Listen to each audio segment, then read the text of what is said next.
Traditional Rulers Council. Remember that Sultan of Sokoto was secretly handed over. Nigeria was handed over to Sultan of Sokoto in a secret meeting or secret ritual, mock battle between the British Empire, the colonizers, and the Sultan, the Sultanate army, where they gave him the scepter and the flag. Are you getting it? And the flag, the Nigerian flag, they handed it over to him without Azikiwe being there, neither Awolowo, nobody. Remember that it was during the negotiation before independence that you see the map of Nigeria take the shape of what it is today. Go to map of Nigeria. Go to Google, map of Nigeria. Go to image of map of Nigeria. Now check. North. You know, they have different colors. Are you getting it? Check north and south. Now you see. All these things we are gotten through those negotiations.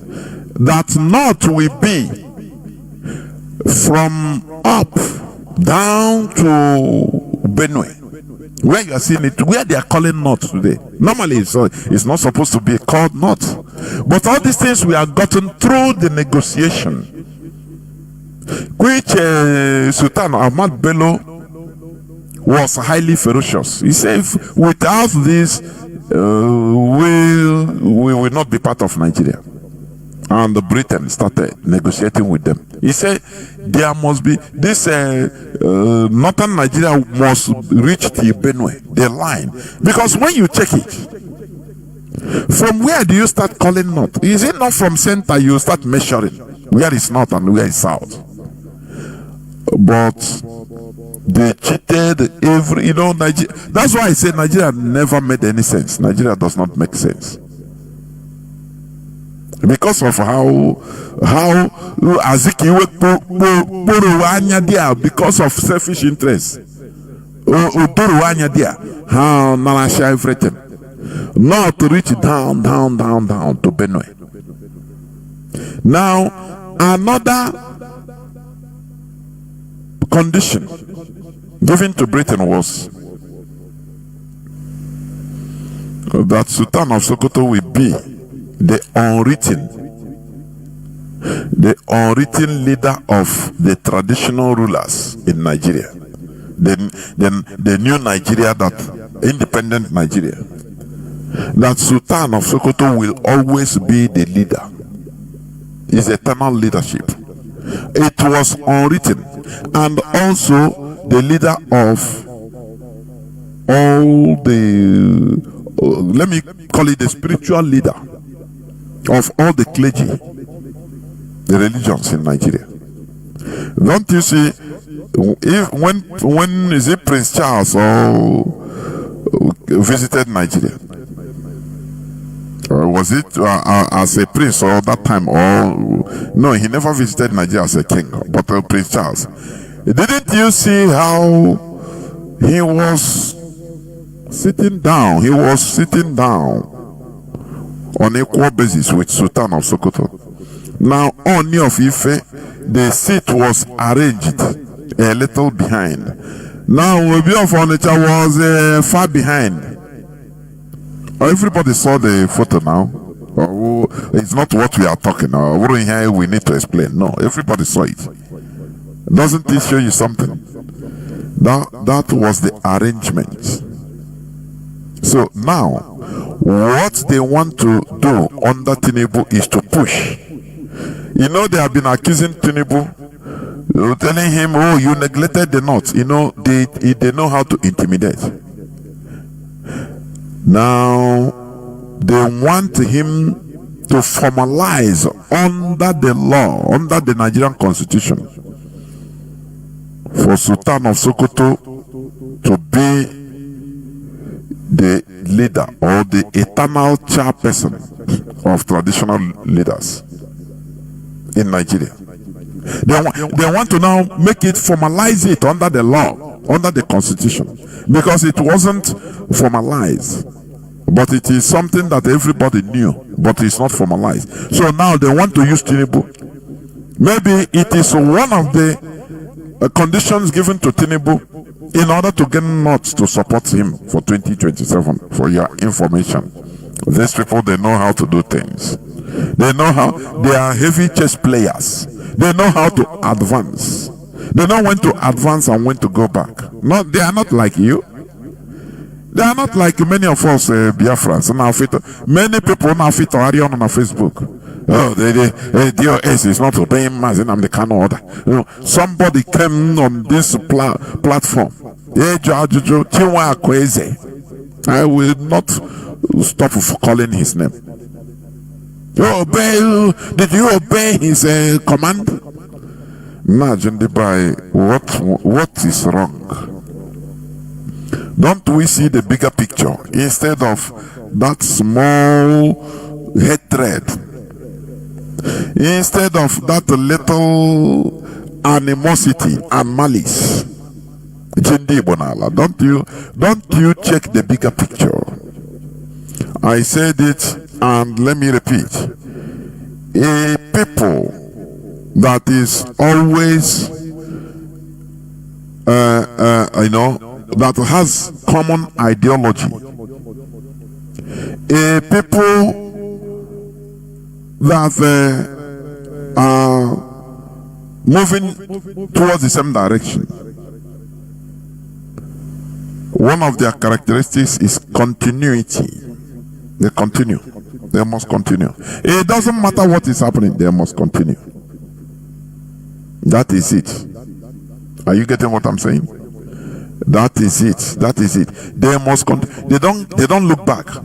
It doesn't matter what happens to them. They must continue. But when you see a confused people, any slightest thing they become confused. Any slightest thing they want to stop. No inside, we will not contribute. I beg, let us rest. Let us wait until he come out. That is a sign of confused Neanderthals. So, these people, they are playing their chess, trying to formalize what we have known since. Put it under the Nigerian constitution that the Sultan. Forget about the mention Oni of Ife. That one is just appendix, or how do they call it? It's just attachment. Okay, with request. They didn't mention anything in Igbo, because if they don't mention you, there is nothing you can do. That's it. Igbos are they are splintered. You give them money, they will give Igbo man money. He will campaign for Sultan of Sogo, said, now let him be the chairman. He is normal. Igbo man get mayor now, now. Don't you see a make-off? That is a full animate.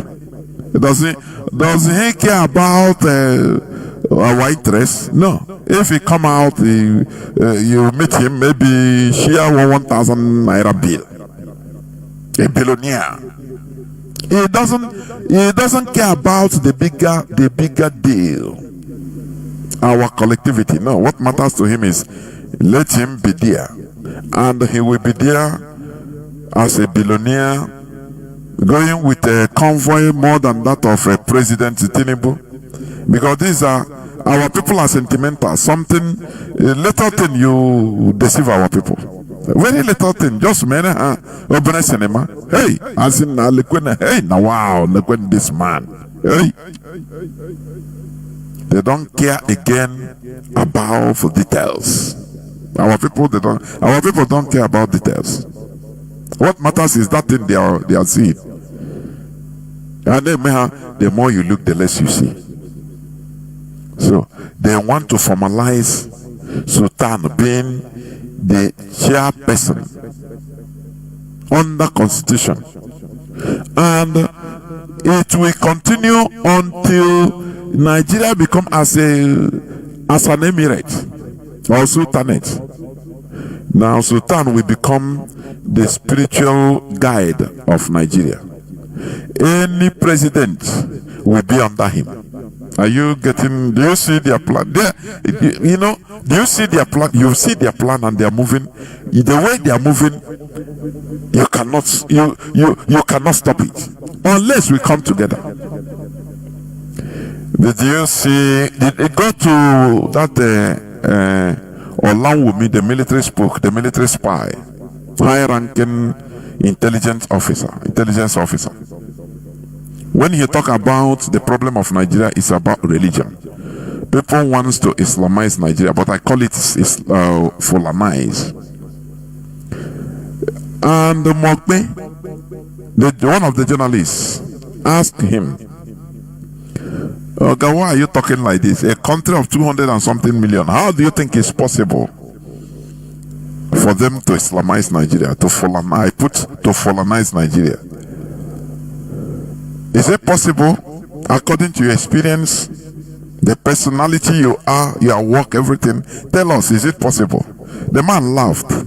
He told them one complaint. He said it's possible. He said these people, they don't stop.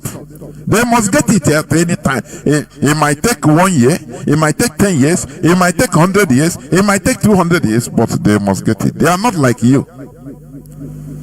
Don't you see that it's a very huge word? That they must get there.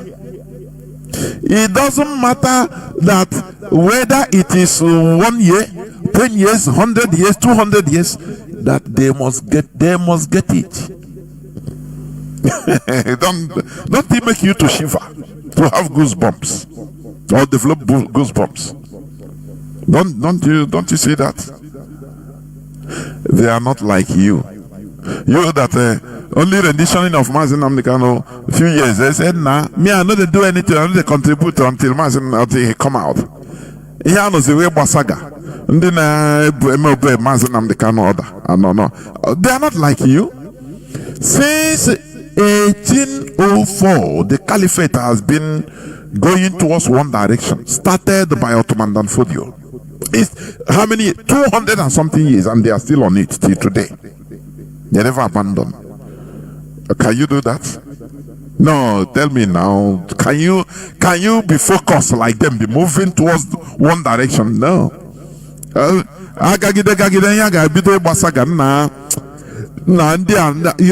you look at the pronouncements of some of our people on Facebook, with this type of people as a race, I'm telling you. You said now, and the worst part of it is that he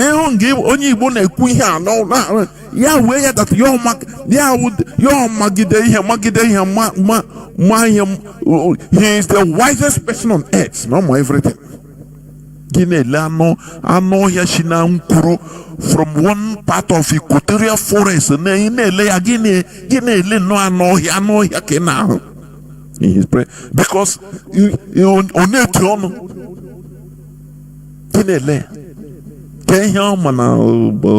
international politics. What does he know in how politicking and how things work? Go and learn from the caliphate. Since 1804, they have been on this. They never change course, notwithstanding that things change in their presence. There was nothing like Nigeria when they started this issue, this conquest. Britain came and colonized, and after left independent, they continue towards the same direction. Won't you learn from them? No, tell me, can't you learn from them? The same thing. Everything they are doing, the whole politics they are playing is towards that goal, that common goal, the same agenda. It doesn't matter what it takes. It doesn't matter how long it takes. They continue, slow and steady. Nasir Rufai, the former governor of Kaduna State, he came after taking over, after being the governor serving, he came out publicly to say yes, that they worked hard for it. The first time in history Kaduna State was ruled by a Muslim governor and a Muslim deputy, that it didn't fall down from heaven, that they worked hard for it. And the same thing in Nigeria, Muslim ticket, and it will continue. Do you know what it means? How they work hard, how they lobbied, how they spent money working towards one direction. Do you know what it means? You that is directionless, anywhere money, you hear the sound of money, you turn that side, it becomes your direction. Anywhere you hear the sound of maybe political benefit, you turn that direction. Because another thing. That is the difference. So people should understand that they are pushing. They are pushing. This Sultan, they are pushing. If we don't make haste while the sun shines, Sultan will automatically become the constitutional eternal chairperson of the Nigerian Traditional Rulers Council. And that will now open the door for him to be the spiritual guide of Nigeria, the Ayatollah of Nigeria. Every decision now will be under him. His decision will be final. That is where it is heading. Continue looking for money. I think you say you're a Christian. Continue being, you are paying tithe. You are looking for progress. I mean for blessing. Continue looking for blessing. For your individual blessing. Whereas this caliphate, they are working towards their collective blessing. Who sabi much? Who know more? You or them? Now them now. Now them. Are you getting what I'm saying? Now them. Because they are looking to establish their common interests, whereas you are only trying to get your individual interests. And there will be nothing like me without we.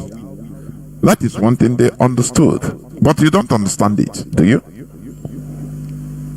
Do you?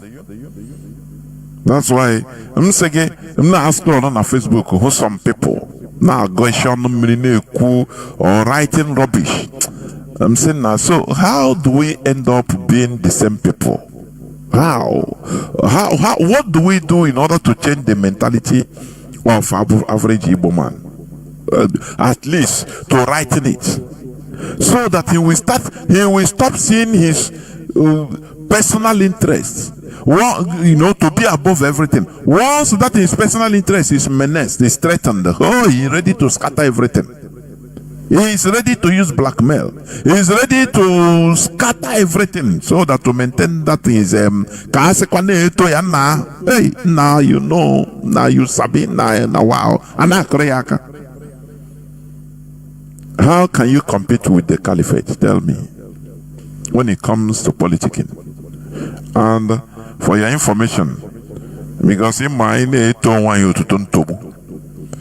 Without organization, you are nothing. Individually, you are nothing. See us now. Okay, we want talent everywhere. We have natural talent, but are we able to harness and gather together? The problem lies on gathering together. Buhari challenge us as a people. He said, go and gather, let them organize themselves. Because you know that is where the problem lies, organization. You can be a natural engineer, no problem.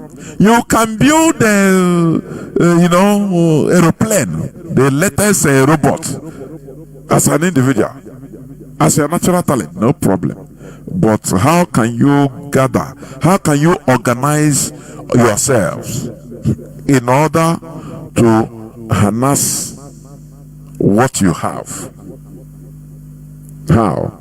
On the no, how can you? No, that is where the problem lies. So when you see people that are gathered together, envy them, learn from them. Learn from them. It requires discipline. It requires loyalty.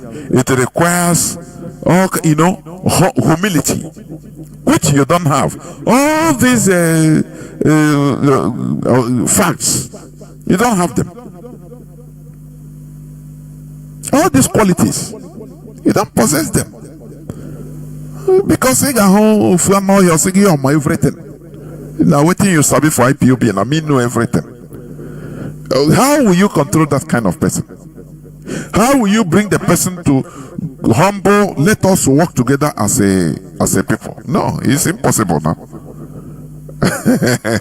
You will see another person. He knows, So you see, he just How do you think that they are seeing us? Unorganized people. And one of the qualities or factors of civilization is organizability. A people that are inorganizable, they are primitive. They are still in the Stone Age. You can be seeing them neat, wealthy, beautiful, handsome, but they are inorganizable. Nothing works. There is nothing they can do. These people is people that can be easily taken, conquered, nothing. Because everybody is going on for his own personal interest. It is only IPOB here that try to gather us in order to organize us for our common interests. That is why you should respect IPOB. Any person that is trying to put blackmail, trying to put nonsense in IPOB, that person is the problem, and you treat the person as the problem. It doesn't matter how you see the person. It doesn't matter how the person was presenting himself before. Please treat that person as enemy, because he's the problem. Here in IPOB, Mazi Nnamdi Kanu started this by teaching us how to be in a bunch. That's why Mazi Nnamdi Kanu boasted that IPOB is indestructible. And it is indestructible because we are moving towards one direction. We are moving towards the restoration of Biafra. That is our overall goal. Are you getting me? That is our overall goal, and that is our direction. So anybody you see messing up on the way, causing problem, know that he is not on that goal. See him as an enemy. It doesn't matter how close you are with him.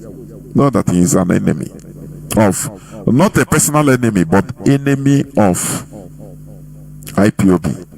He is enemy of our goal. Mazi Nnamdi Kanu said he can forgive you if you offend him as an individual, no problem. But if you offend the IPOB, he will never forgive you. Let us have that mindset. If your motive is trying to cause confusion in order to scatter, in order to blackmail, so that IPOB will lose its texture, you are the enemy and should be treated so. That is it. That is my own. And that is how we should program our mentality. It doesn't matter what. It doesn't matter what. So learn from the caliphate. They are moving slow and steady. Even if this bill, even if it brings up a public outcry, they can keep it low for temporary loan. And after a few years, they will still come back. I say they don't stop. Can you learn from them? Doggedness, resilience, consistency. They never stop. They never surrender. Say no, we have surrendered. No. They started with one Boko Haram. Today there are many terrorist groups in the north. All they are moving towards one direction. Are you getting me? I said, learn from them. Your own, once you move, money, this and that, maybe the way you are getting money, somebody wants to block it through one way or the other. Hey, it here. Now, so I no go to chop again. Now, you be no problem. If it's a problem, now, come on, that is your mind. No, we know the caution anything. I am not here. We don't here. Come on, I got born on my tofu here. I born on my tofu. We learn from our enemies. Are you getting me? Let us learn from our enemies. They are moving slow but steady. When they need to run, they run. When they see the chance to fly, they fly in order to get to their destination. But when they need to go slow, they go slow. When they need to fall, pretend, they pretend. But they are always heading towards the same direction. Common interest for them to be on top, continue being on top, be in control, colonize everybody. That is it. Okay. Now let me go on another news headline that says no government can solve all Nigeria's problems even in 20 years. When you look at, yes, it's a political statement. Nobody is saying government. Let me tell people this. Problems arise even in your family. You cannot solve all the problems, never. But it is a process. It is a process. Are you telling? Why? Let me ask. Let's come to Nigeria setting. Why do you think that there is this electricity issue that has been, crippling Nigeria since independence?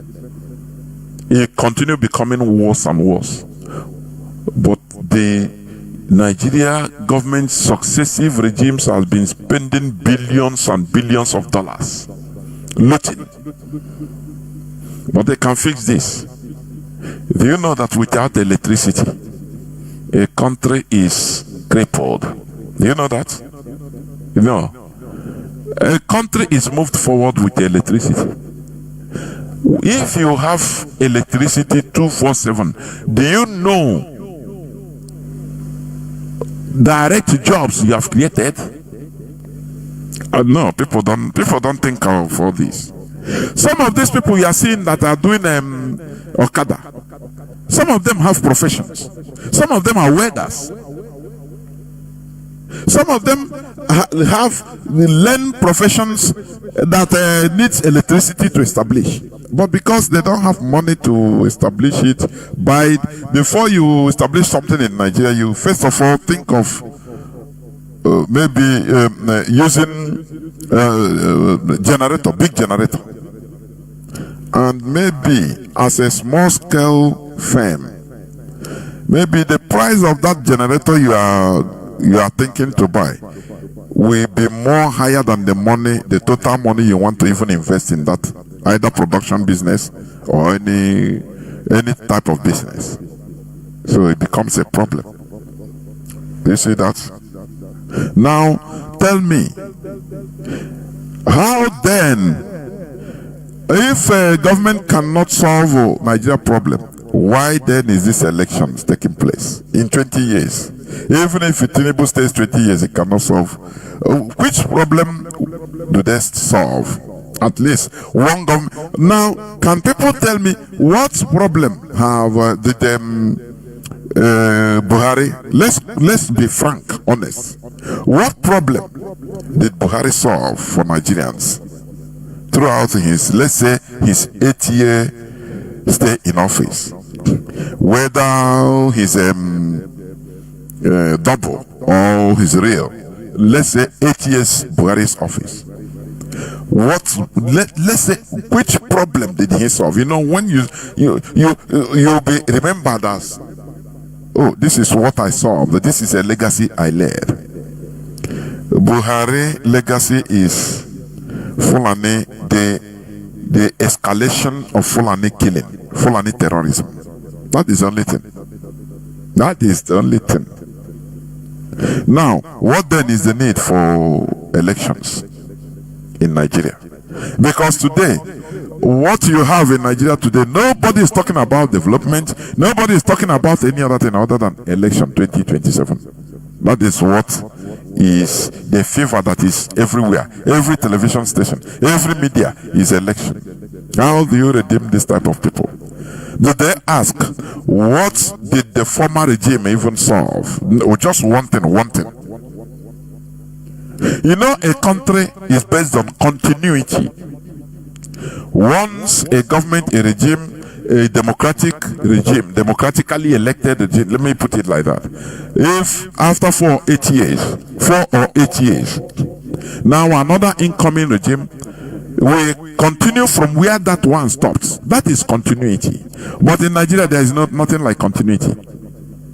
Any president, let's even from governors, any governor that enters office, he will first of all allocate billions of naira to renovate governor's office or Aso Rock. Every 4 years renovation. Not that not that small, maybe small renovation. No. Some even put it down and start building. When you look at the money for renovation of the office to their taste, you marvel. You say, what is going on? Because Nigerians, no, they don't care. They don't know, and they don't care about anything. They have been pushed into go and pray. Prayer is the key. Government is not the key, it's prayer. Do you see, if I go east-west, I must come back to the same point. Oh no, prayer is the key. No, government is the key, not prayer. But everybody has been brainwashed, programmed into accepting, to believing that prayer is the key, whereas government is the key. What does prayer solve to the people? Nigeria is second most prayerful country in the whole world. What happened? What is happening? What is happening? Take a stock. Is it a place that you want to live? You know, is it a place that is really good where prayer is the key? Because normally it's supposed to be a paradise on earth, but it is complete hell. Complete hell, where everybody is behaving like I don't know, primitive alien men. But prayer is the key. No, stop being deceived. If no president can solve Nigerian problem, even in 20 years, now what is the need of election? Why can't people genuinely say, look, we need solution to live like real human beings? What is the solution to Nigeria?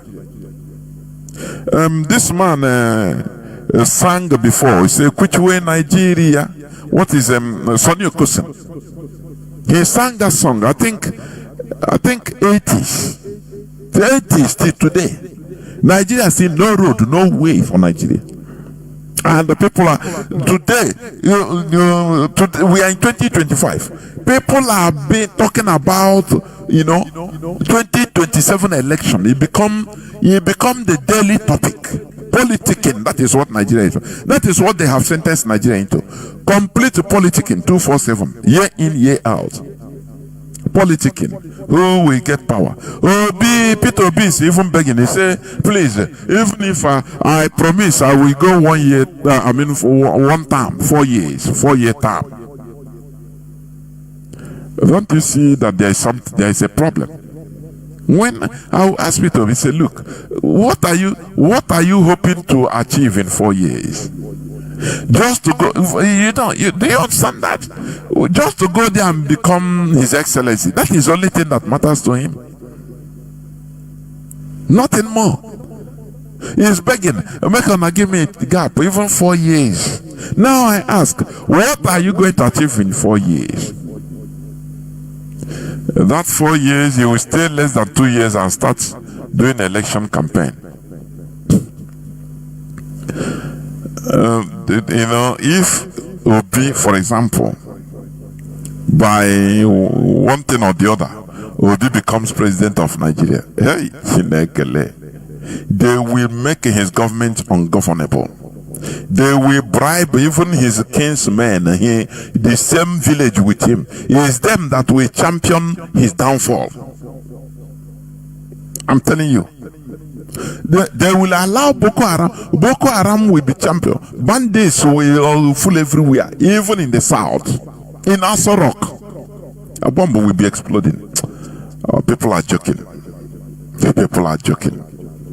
During Good Luck Jonathan, who we are used to kick him out of office through propaganda, who? Mbaka was one of them, or is one of them. Mbaka is one of them. That good luck is bad luck. Buhari is the Messiah. Money have exchanged hand. It's like that. Obvious the question. The lobby, because money have entered, so they don't care. That is, when you see primitive people, they are like that. They can be bought. They don't have no style. They don't have no style, no taste, no dignity, nothing. Anywhere money is. I could remember every time. Oh, bring back our girls. Bring today. Look, how many girls, how many people, thousands of people have been kidnapped all the time. You don't see them. For you to understand how things are. They promise them. That time they have have a phone number of American president calling direct. Barack Obama will encourage him, tell him, hey, we get your back. Just continue. We are seeing you. You are a strong woman. Hey, ishi boy, hey, no, American president now. Hey, American president now. Yeah, bully. Bring back our gas. Good luck must go. We don't know politics, honestly. Imitate that time now. Go and say, then you use the quick you. Hey, ask again now. Get there behind me. You must contact you. Get there behind me. I beg. I beg. What are you talking? Now, anywhere, anything I want, I do. Here, language average Igbo man. Now you train me for school, even. Now anything I want, you want to tell her, say, please, this thing you are doing, it will backfire later on us as a people. Then you say, waiting concern me. Waiting you sabi. That is average language of language of average Igbo man. You will not. You can never put sense in him. Who are you to talk to him? Who are you now? If not pariage self, pariage of man, give happens here. When the thing backfires,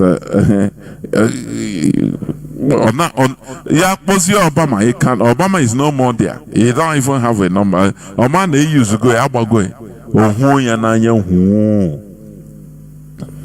That is how things are. Are you getting it? We should always be politically savvy. We should understand. I say, if P2B ventures, of which I know is impossible, but if in one way or the other, he ventures becomes Nigerian president, hey, you will surprise. Good luck, Jonathan. Even his fellow Christian clergy, they mobilize them. They know now, Christianity is about capitalism. It's about greed. They know, everybody know. It's what you can get individually. That is, it's not hidden. All of them mobilize the people to come out to protest against their fellow Christian. That's why I'm looking at all these things. I'm saying, although you will be getting you again na this religion. Yes, na it was him bada. Is it bada? Where everybody now so individualism. Mbaka sieba. Wage na Jesus was gwara that only our bad luck, good luck or bad luck. When money have exchanged hand, they promise him what they will. Once Buhari take over power, he will do this for him. He will. After when Buhari take over power, don't we see? He went to Asorok. They kept him waiting. Is it because our leader came and defended him, and wisely so? Lai Mohammed was caricaturing with him that he is coming to beg for contract. Our leader defended him very beautifully because all your politics. That is politics. Did you see that? What happened? Mbaka became ashamed because he could not even meet Buhari again. I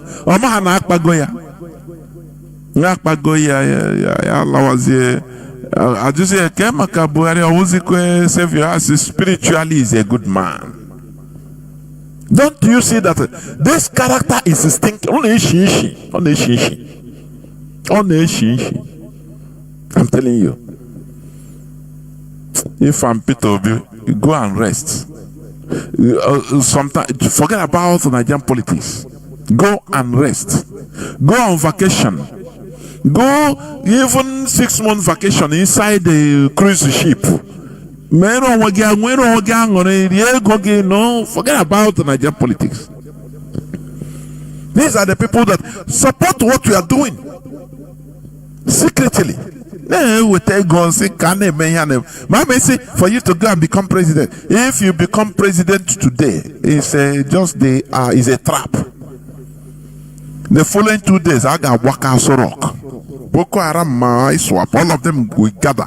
They will attack us. They hope Abuja will evacuate. Because they will show Nigeria that Onyamiri are the worst.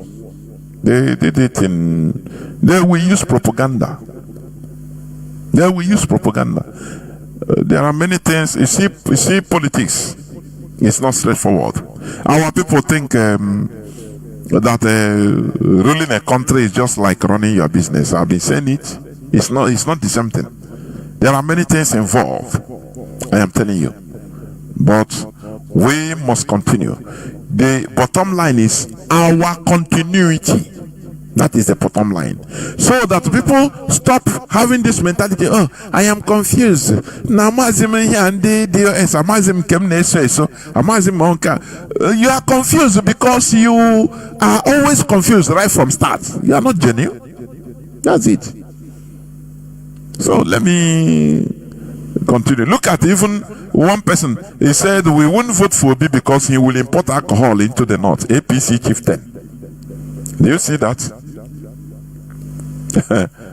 He said we won't vote for Obi. It's on which day? I think today or yesterday's news. Or today's news. Because he will import alcohol into the north. Do you see how? Do you see the people we are in the same country? Sometimes, I used to say Nigeria does not make sense. I'm telling you. We are not the same people. We are not the same people. We have divergent, opposing values. Our values opposes to them. They disgust it. So how can we be in the same country? The only reason is he will import alcohol into the north. That is what they used to tell their people. Oh, his Onyamiri is an infidel. So, and you say, let us divide this country so that we be as holy as Quranic holy or Islamic as you want. No, we will not interfere. And we rule ourselves as we want. Britain said, no, you must stay together. And one who said that North and South being together, the caliphate and we, the Southerners, being together, just like putting oil and water together, which is immixable. If you want to boil the water or boil thinking that they have mixed, They never mix. The thing will cold and the water will be separate, or you will be separate. As we out of his greed. Now don't worry. We know how to. We go rectify him. Not be me. I know how to do it. Only you get the solution to the problem now. Because much everything. He knows everything. He never consider any other thing. That greed, you see that greed? That greed, it blinds his eyes. They say we import alcohol to the north. This, you know, as they write in the paper, let me tell you, in their mosques, you don't know what they are preaching to them. They bring average Almajiri up with hatred to Igbos. That is it. They brainwash them, they program them to hate Igbos. Now, how do you want us to be in the same country? How do you want us to be in the same country? Is it through begging? Asobi is begging. I will serve only one term, 4-year term, please. And you ask, if it is begging, why are you? Oh, for what? For what? Tinubu say it is my turn. I must be there. And you are begging. Do you have the balls? Do you have the? Ask Jonathan now. Jonathan, he changed the voice, he talked through. He said, the blood of Nigerians does not merit my political career, so I stepped down for. Ask, and they know good Lord Jonathan, so, you know what he saw. He don't have the balls now. For you to be there as a non-Fulani, you must have balls. Or somebody like Obi. That's why I'm just saying Obi Badia. Man, I am when I'm so. When you no personality, you know, let beg. He will be like a figurehead in order to appease, because he will like to appease this side, appease the north. Even if we, the Igbos, we Biafrans are sacrificed, killed, he doesn't care. He will not care. I don't blame when Mazi Ezekuli when Mazi Ezekuli spoke here. I think one time, or see you like Tinubu. No, Tinubu onye wune de nku to be the Nigerian president. He got put on the ochichi. No, somebody like Obi. He can make it a baigana president. Get out. Akoko info. Akoko info. For you to be there, because it's not a country, it's not a normal country. You must be an animal. You must be an animal to be there. That is it. That is it. So, he's wasting his time. Peter Obi. Let me continue. Let me read this. Maybe these two headlines before. Herdsmen kill 9 persons, including police officer, in fresh attacks on Benue communities. And another one, Gwagwalada movement laments rising herdsmen attacks in Abuja community, killing of farmers, demands government's action. Which government action? The government that is aiding, sponsoring the herdsmen attack we are calling. That's why I say Nigerians, they need to come out of their this thing. They need to come out of their dream, their illusions. You are calling government to come and help you against the people that they are sponsoring. Is that what you are telling me? And Nigerians should rise up from sleep. I'm not even talking about Nigeria, the Biafrans anyway. Let us continue what we are doing in a more dynamic way. Now, before I close, I just remember, let me play this clip, which I played the other day, but I will use time to analyze it, please, about this GMO food. GMO food that is being promoted by the Nigerian government. It is the reason why we are talking about it. Let me tell you, do you see colonizer? They will not stop until you stop them. Do you see colonizers? The colonial masters, they will never stop until you stop them. You see how they are encroaching into our food, the way we feed. The way we feed, they are after the failing on COVID-19 to massacre Africans, they enter into food. Genetically modified organism or organic foods. These are, they work on the genetics of the food, and anything can happen. They can, whatever they are bringing to Africa is the worst. Oh, dear. Are you getting me? Once this genetic technology, they use it as a biological weapon. They can modify a food today that they have a pest resistant crops, the genetically modified, that are resistant to pests. You can plant them. Any insect that eats the leaves, the insect will die.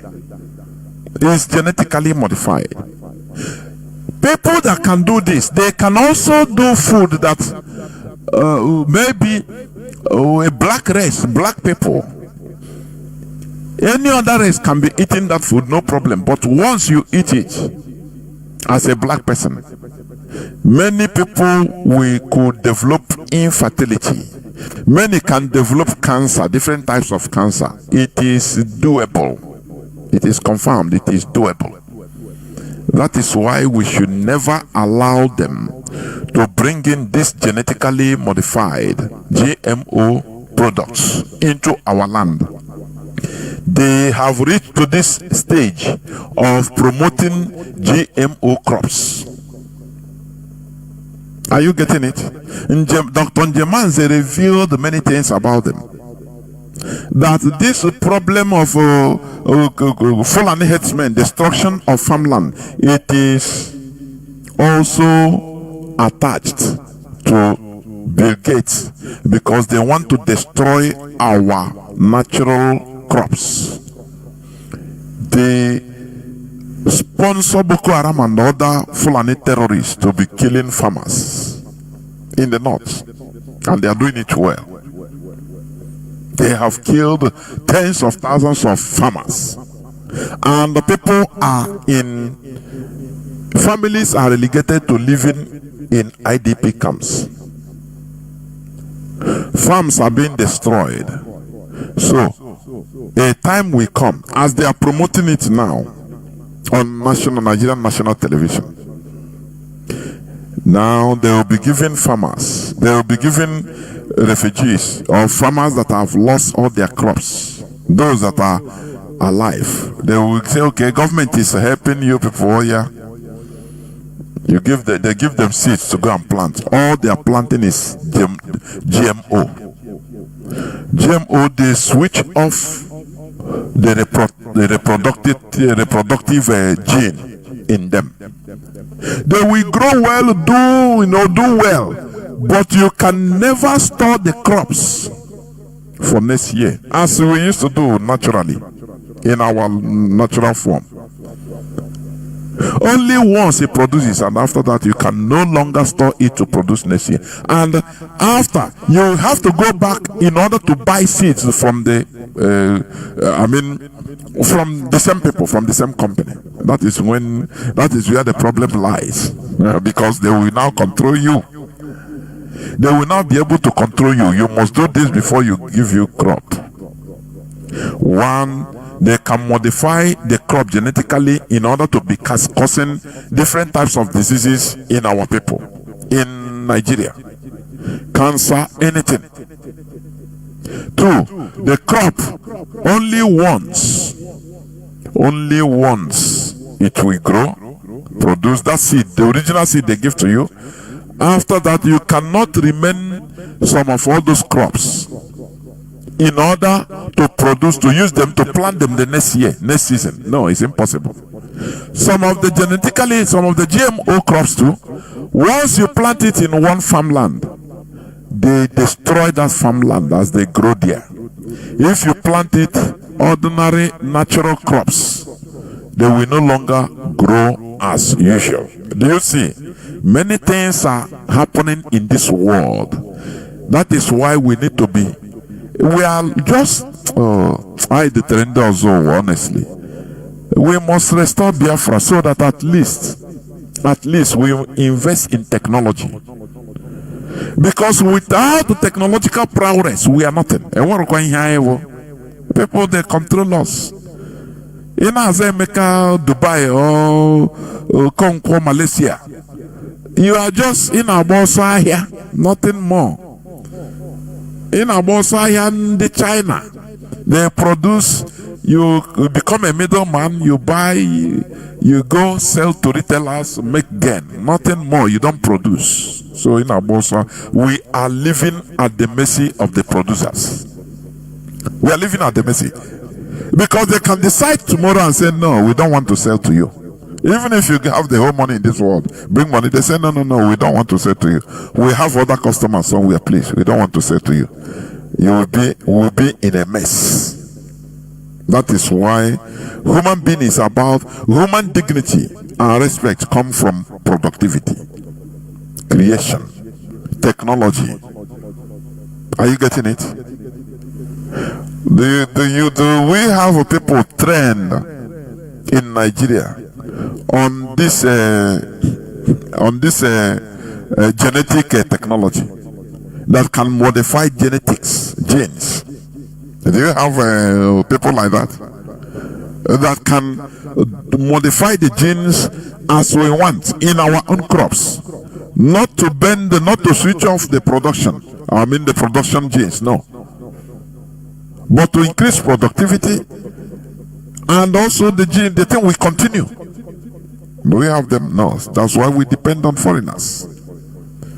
Importation of flour from foreign country, from Russia or Ukraine or other countries, rice from other countries. The governments in Nigeria are not allowed to develop local technology. They are not allowed to do so. They are not allowed. Sometimes you blame all these presidents, President Tinubu. We don't know that he don't have any blueprint. The blueprint is given to him by those that put him in power, by number 10 Downing Street. There is a place he want to be going. They say, no, direction. No, don't go there. Don't talk about bringing electricity. Use it as lip service, as Obasanjo did. Don't go there. Don't invest. You can take the money and squander, loot it, no problem. But say you want to restore electricity in Nigeria, don't go there. They warn him. People don't understand what Nigeria means. The only solution to Nigeria is balkanization. Honestly, any person that is telling you, I will go there, I will do this, I will build this, I will build Nigeria, he's either lying to himself or he's a hypocrite, he's mischievous. He knows that he's a liar. That's why I also support Tinubu. And he got it. That is it. So listen, as they are campaigning for GMO, they have entered another stage. Before, the first stage is using Fulani terrorists to destroy farmlands, natural farms in north, east, west, on Ashot everywhere. You see them using their nama, their cows, feeding cassava, feeding corns, destroying them, giving to their cows. in order to force people to run away, leaving, abandoning their farmland. They cause terror. Are you getting me? That and kill farmers, destroying farming communities. Don't you see a hamuf? Why is it that anywhere they are killing in our land is where farmers farm? You places that are rich, the land very, very rich. That is where they attack. Look at Ebema, where you have resources in our land. That is where they are bringing whether Almajiri school. I saw in a video in our Ebema.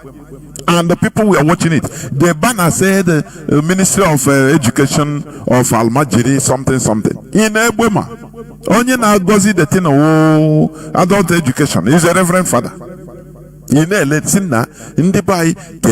don't we reason again what is happening? I regret coming out this time. Had it been I came out maybe 10th century, it would have been better for me, because when you look at things that are happening in our land today, you say, so what is happening? Does it mean that anybody was your Gugish? And on adult education for Almajirism, I don't know. In Ohajebema.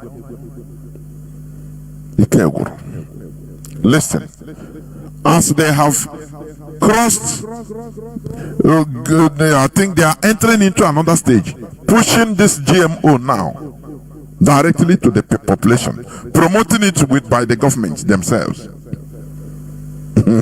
That is it. Dr. Jemanze, he warned about it. Who cared? Who listened to him? If not that we have been talking it here. Listen.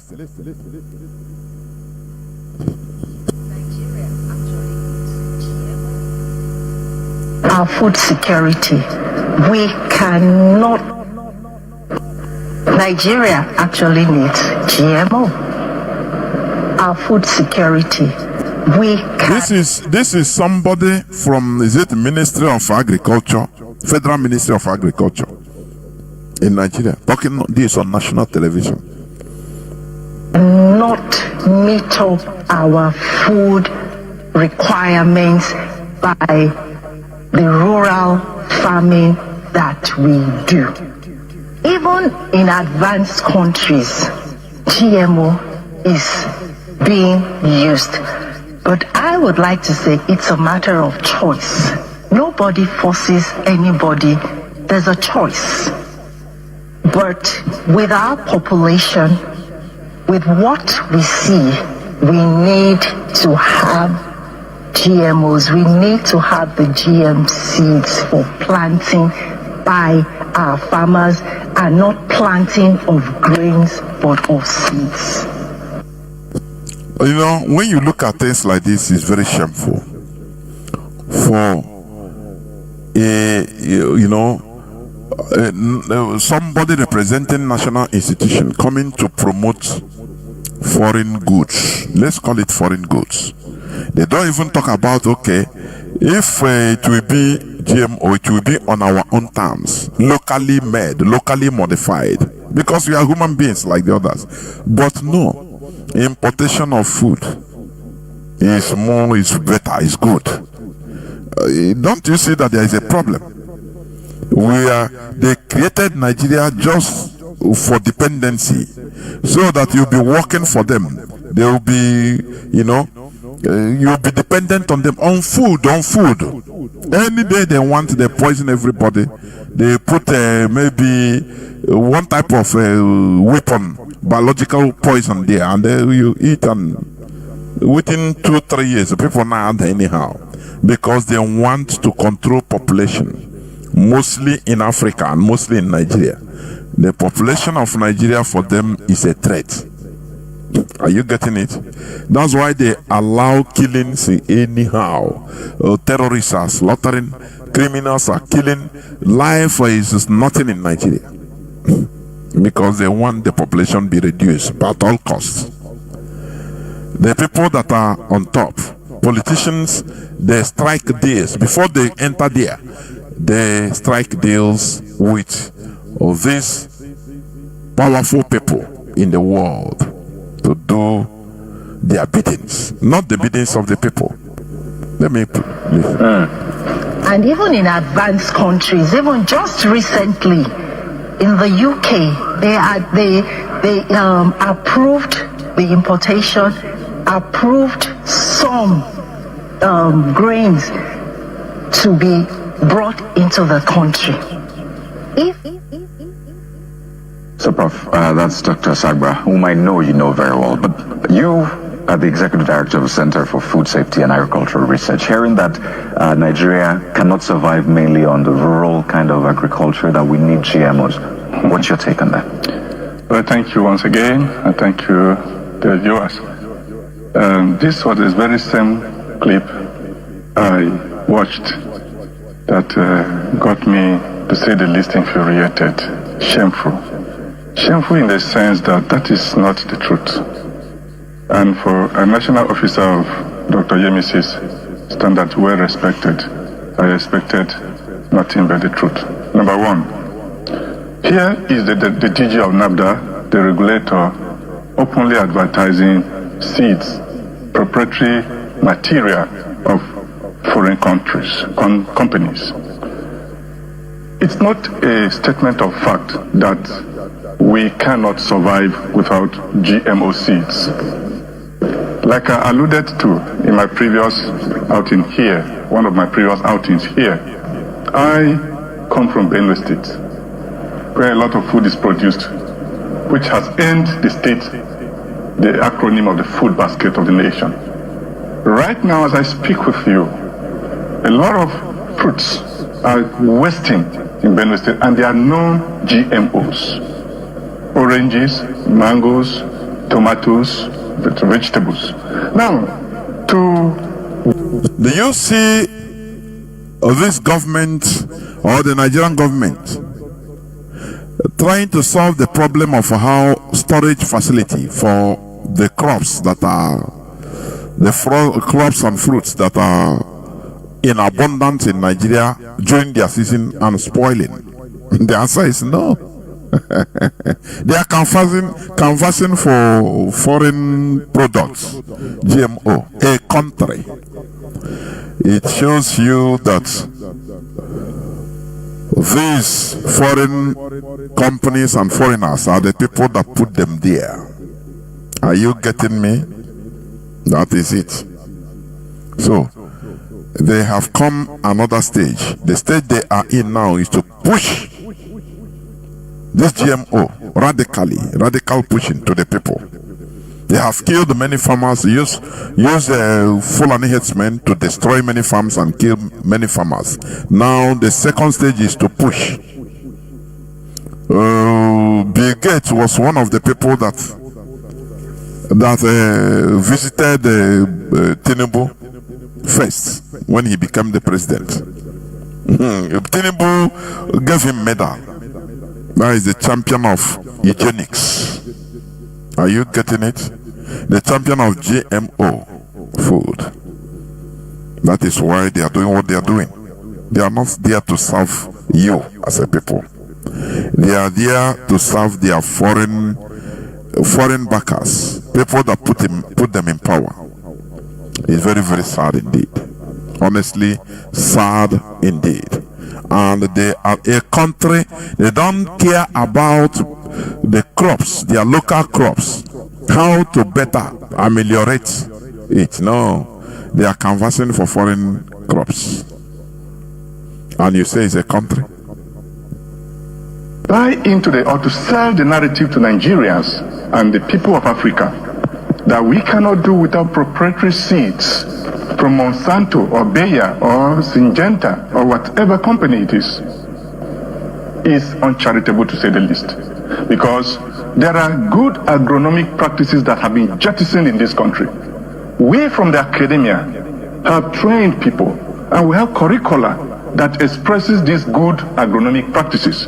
For example, if you drop a GMO seed here, it won't grow because you don't meet the good it won't grow. Are you hearing it? Agronomic practices that will encourage its growth.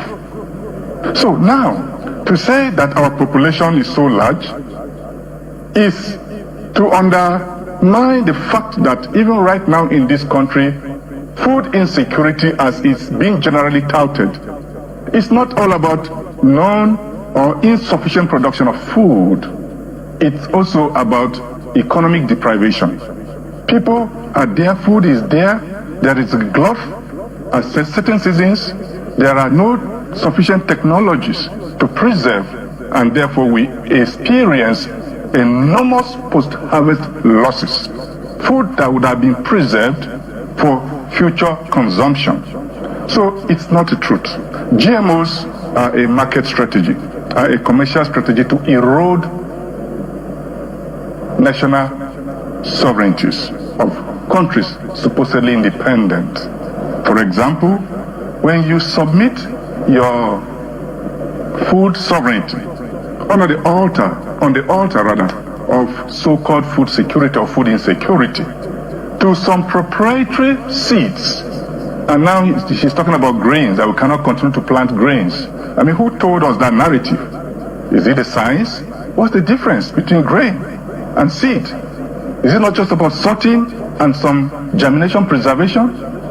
So you see, these narratives that I have always said, that have been sold us from without, and we have both beaten the hook, line and sinker.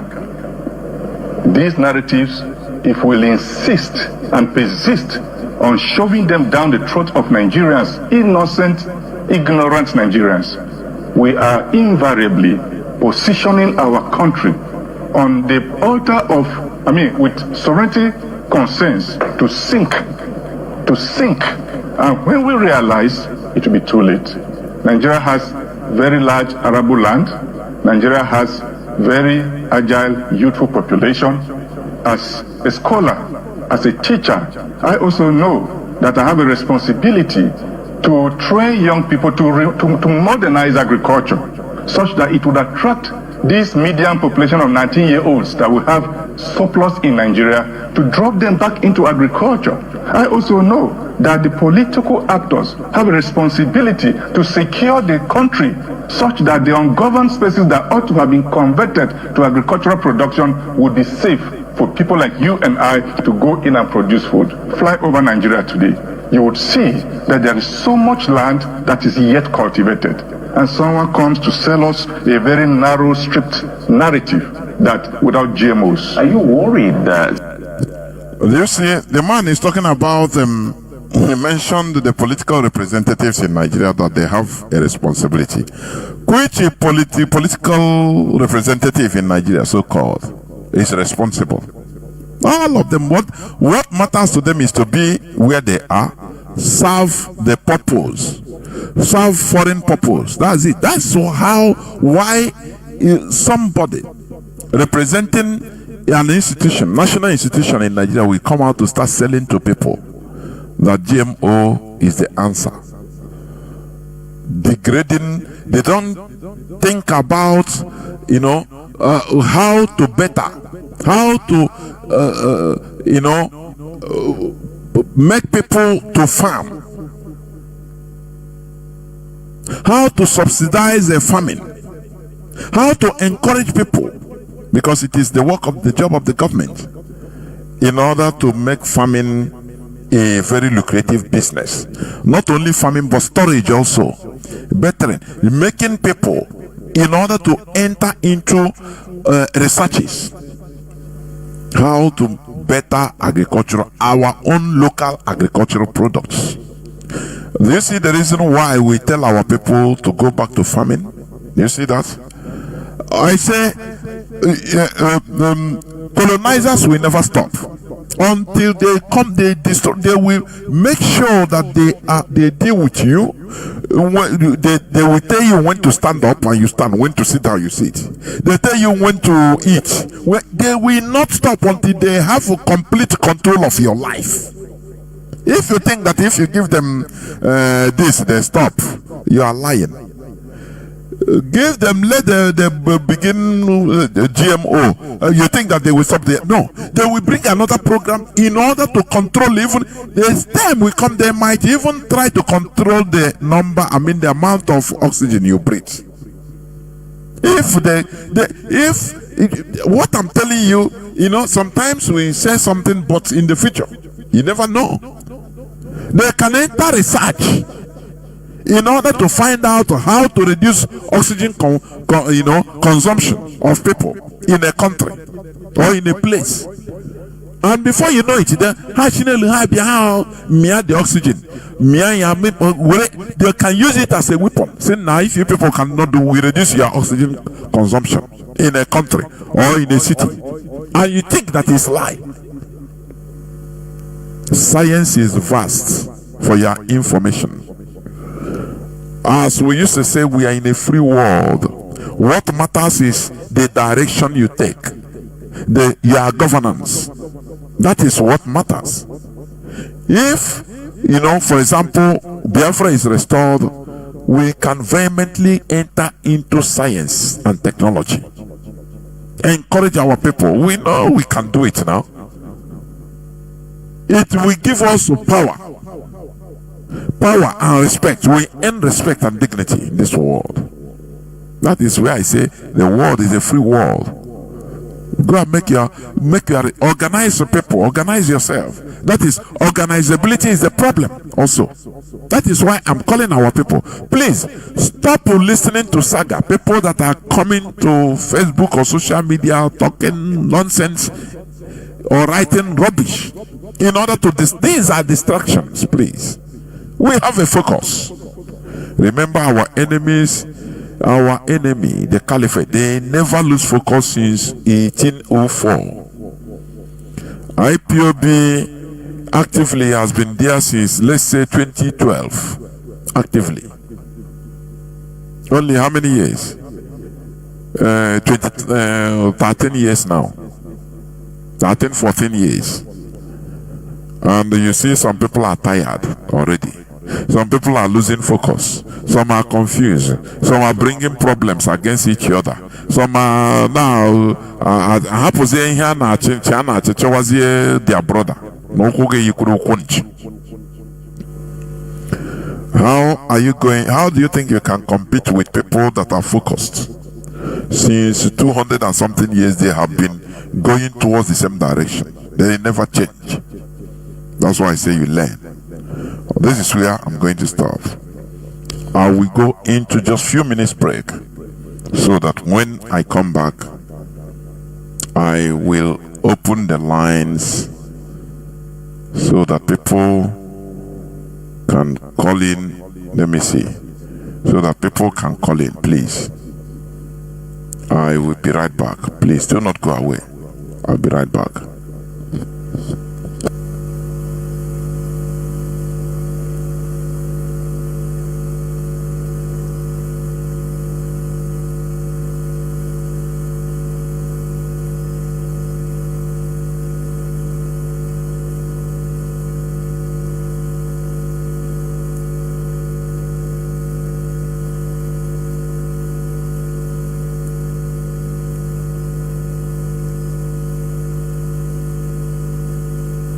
Cannot meet up our food. Nigeria actually needs GMO. Our food security. We cannot meet up our food requirements by the rural farming that we do. Even in advanced countries, GMO is being used. But I would like to say it's a matter of choice. Nobody forces anybody. There's a choice. But with our population, with what we see, we need to have GMOs. We need to have the GM seeds for planting by our farmers, and not planting of grains but of seeds. And even in advanced countries, even just recently in the UK, they approved the importation, approved some grains to be brought into the country. So, Prof, that's Dr. Sagbra, whom I know you know very well, but you, the Executive Director of the Center for Food Safety and Agricultural Research, hearing that Nigeria cannot survive mainly on the rural kind of agriculture, that we need GMOs. What's your take on that? Well, thank you once again, and thank you, the viewers. This was the very same clip I watched that got me, to say the least, infuriated, shameful. Shameful in the sense that that is not the truth. And for a national officer of Dr. Yemisi's standards, well respected, I expected nothing but the truth. Number one, here is the DG of NAFDA, the regulator, openly advertising seeds, proprietary material of foreign countries, companies. It's not a statement of fact that we cannot survive without GMO seeds. Like I alluded to in my previous outing here, one of my previous outings here, I come from Benue State, where a lot of food is produced, which has earned the state the acronym of the food basket of the nation. Right now, as I speak with you, a lot of fruits are wasting in Benue State, and they are known GMOs. Oranges, mangoes, tomatoes, vegetables. Now, to buy into or to sell the narrative to Nigerians and the people of Africa that we cannot do without proprietary seeds from Monsanto or Bayer or Syngenta or whatever company it is uncharitable, to say the least. Because there are good agronomic practices that have been jettisoned in this country. We from the academia have trained people, and we have curricula that expresses these good agronomic practices. For example, if you drop a GMO seed here, it won't grow because you don't meet the good agronomic practices that will encourage its growth. So now, to say that our population is so large is to undermine the fact that even right now in this country, food insecurity, as it's being generally touted, it's not all about non or insufficient production of food. It's also about economic deprivation. People are there, food is there, there is a glut at certain seasons, there are no sufficient technologies to preserve, and therefore we experience enormous post-harvest losses. Food that would have been preserved for future consumption. So it's not the truth. GMOs are a market strategy, are a commercial strategy to erode national sovereignties of countries supposedly independent. For example, when you submit your food sovereignty on the altar of so-called food security or food insecurity to some proprietary seeds, and now she's talking about grains, that we cannot continue to plant grains. I mean, who told us that narrative? Is it a science? What's the difference between grain and seed? Is it not just about sorting and some germination preservation? So you see, these narratives that I have always said, that have been sold us from without, and we have both beaten the hook, line and sinker. These narratives, if we'll insist and persist on shoving them down the throat of Nigerians, innocent, ignorant Nigerians, we are invariably positioning our country on the altar of, with sovereignty concerns to sink. And when we realize, it will be too late. Welcome back. This is Radio Biafra House of Service coming to you through Radio Biafra London. My name is Mazi Jonathan Chinedu from Olo province of Biafra London. We are here live and direct. Today is the 6th day of August 2025. That about Bachioria. Our lines are now opened and I will take just few calls, please. Our WhatsApp and Signal line remains +61 405 142 547. I repeat, +61 405 142 547. I repeat once more, +61 405 142 547. I have a caller on WhatsApp. We are the first caller. Please start by giving us your name and where you are calling from, if you may. Caller on WhatsApp, can you hear me? Yeah, my name is Chidi. I'm calling from the US. Yeah, Mazi. Mazi, you are the person that complained that. Oh, sorry, you are the person that complained about glitches on this thing, right? The other day. Yes. Did you? What happened? Do you use IPOB community radio today? So I'm now using the IPOB community radio, and everything is coming out loud and clear. Okay, but try to upload IPOB community radio. It will be direct. No, I uploaded it, and that's what I'm using now. Okay, good. Go on. Okay, so I think my own opinion is that the repair that has to be done is very huge or tremendous, if I want to sound like Trump. So our people need to be re-educated and reoriented. And you're doing a very fantastic job at that. So I want to just talk about like things before I leave. I was reading, the point you keep making about having this mindset of collective interest and how it's very important.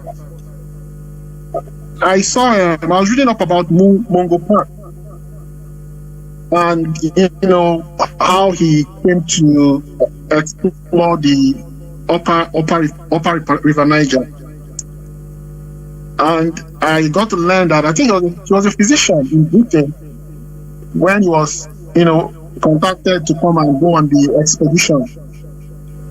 Having seen that, I think he came the first time he visited the Guinea coast and made some contacts about the people who are going to take him to commence the journey. But when he went back to England, he wrote a will.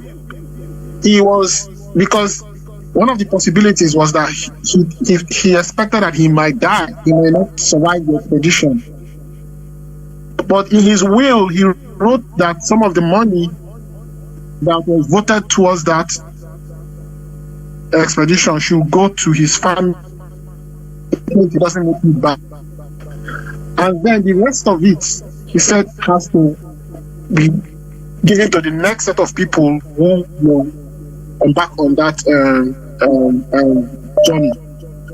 Because when the idea was put forward, there was a lot of there was an endowment fund, so a lot of people were contributing towards that expedition. And just like he thought, when he embarked on the trip, he died somewhere around the Hausa land. But after he died, the Lagos continued the expedition and they explored the Lower Niger. And you can see the importance and impact of what he did. He gave his life, but just that thing he did put peace in. Yeah, he secured for them the entire Nigeria, because that is how they were coming to West Africa and explore so many of the lands. But that singular individual effort he did with a collective interest was what put his name in gold for posterity. And that's why we grew up learning that Mungo Park discovered River Niger. And it's the same modus operandi that the white man has. That's why they've been able to conquer all of Africa. It is this thing of legacy, thinking 1,000 from now, what for my people? I'm not just me now here. What are that's the shortfall we have as black people. It's all about me, myself, maybe my children, and that's it. And now, I don't know how many of us can keep past 100 years or 50 years from now. Okay, so that's one. Then two, you make an example where you said a time might come when they will start giving oxygen and people can breathe oxygen. I tell you, that's a very good analogy to give, and it's possible. One of the things that made me terrified was during COVID, not a single nation in Africa was able to come up with a vaccine. That thing really made me scared. It now showed that our lives are very, very, very expandable. So when we come out and we are boasting and making all these plans, it means that they can take us out in just one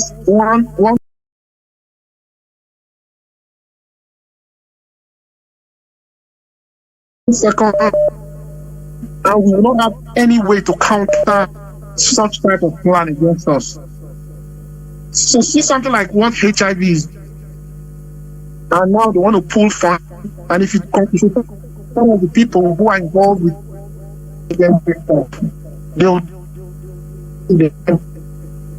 just because the way they behave. I was explaining to somebody today that the HIV pandemic and spread in Africa is not disconnected from the poor governance. It's the same people that do not care about voting, that will go back to vote in an election that was rigged, will not boycott the election, will not call for an explanation for why the beavers malfunctioned. It's the same people that, if they contract HIV, will not care to tell other people that they have HIV. They'll be reckless. I tell them it's the same thing, it's coming from the same source. You can't separate them, you know. Before I go, I want you to comment on this. I read somewhere in the all of about Biafra, that they kidnapped some expatriate. The Biafran troops kidnapped some white oil officials from the Delta area, and the Pope intervened and asked for their release, and they were released. But why is it that the Pope did not intervene and help us in Biafra, where millions of us are Catholic? Many of us are priests, reverend sisters. Why did the Pope then do not help us and say, end this war?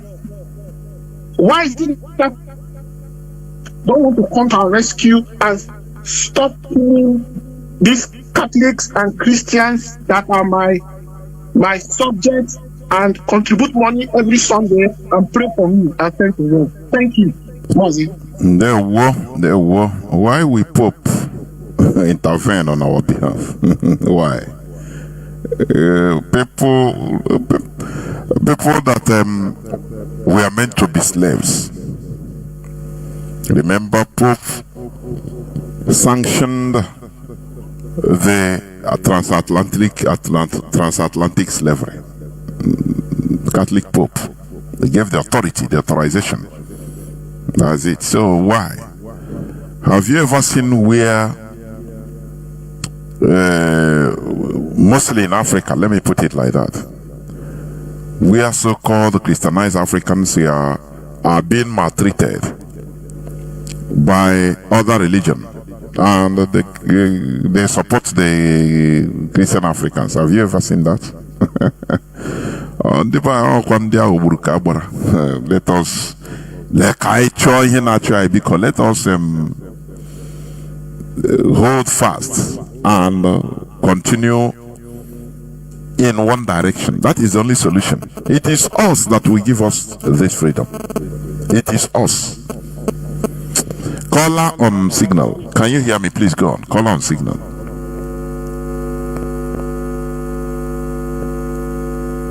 Let me see. Caller on signal.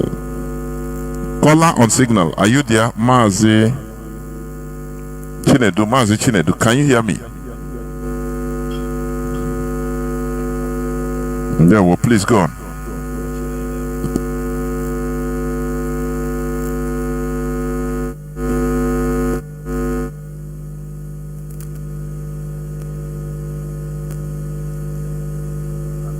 Beneficial. Radio Biafra. You know, this today broadcast, this lady that just talked about, this government official that was, you know, if you hear the way this one talks, how gullible they are, and so reluctant on trying to make, you know, sense or even come up with some evidences or facts or scientific or natural, as in truth, you find out that it is based on the gullibility of their citizens. You just look at how they talk, you know how the people that they are talking to reason. But not without, if we, at least we're here, that things like this it is, you know, so itchy in our ears, and there is no way we can, because before now we have been warning of it.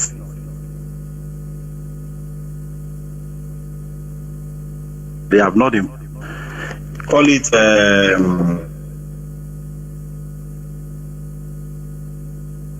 Mazi, are you still there? What is happening?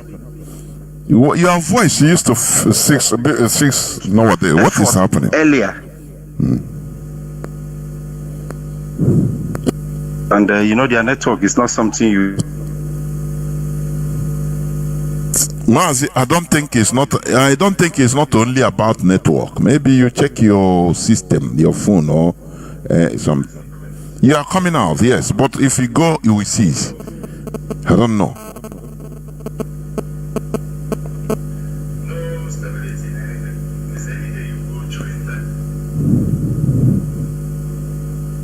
Go on. Talk, you find out.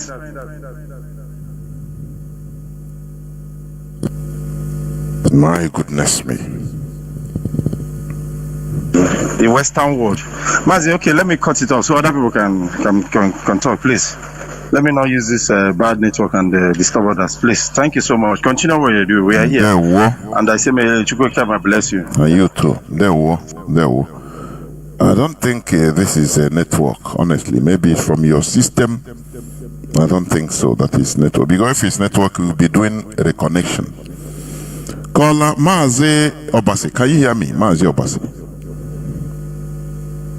Yes, Mazi Jonathan. There we go on. Greetings to Biafrans all over the world. My name is Mazi Obasi. And as usual, I'm calling from Ghana.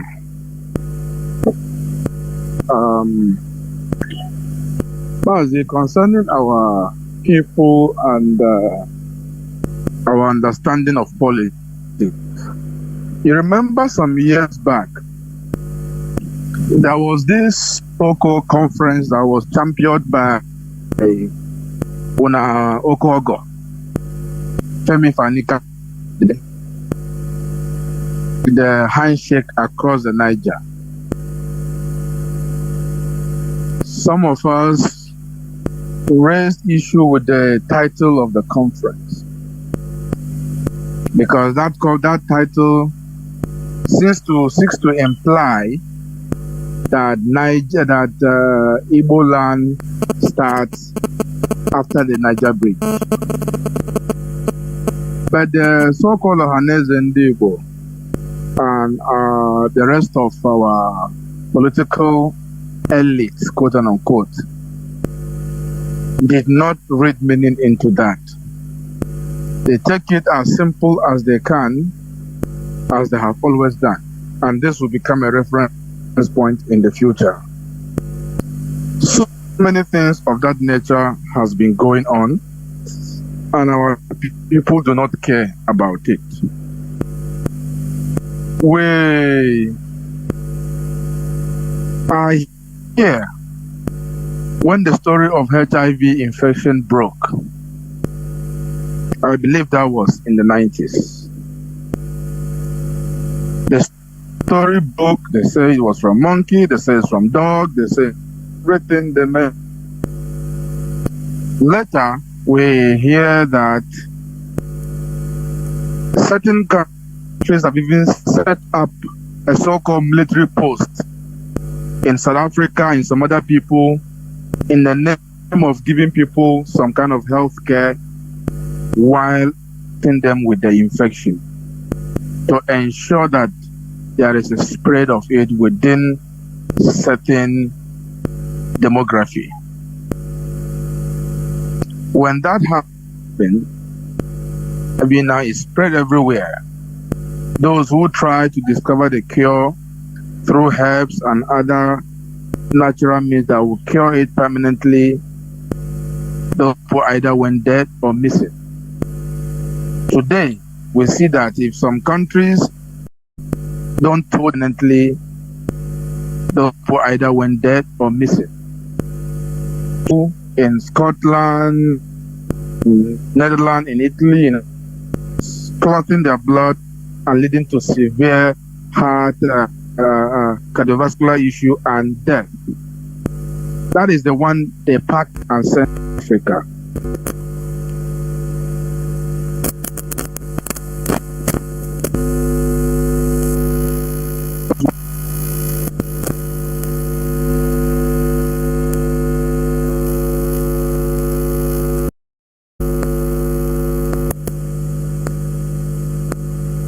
To pay. Yeah. You. In the time we used to call them oil and the big men. We tagged certain sicknesses to be for rich people, such as HIV, blood pressure, diabetes, cancer, cervical cancer, and the rest of them. It used to be sickness for the big people, the rich people. Until those things that the rich people were eating as a flex were now made affordable and available to the population. Now that sickness is everywhere. Hardly will you see anybody in 40s without being without suffering from high blood pressure. In fact, even kids now, I have seen an 8-year-old boy who is diabetic.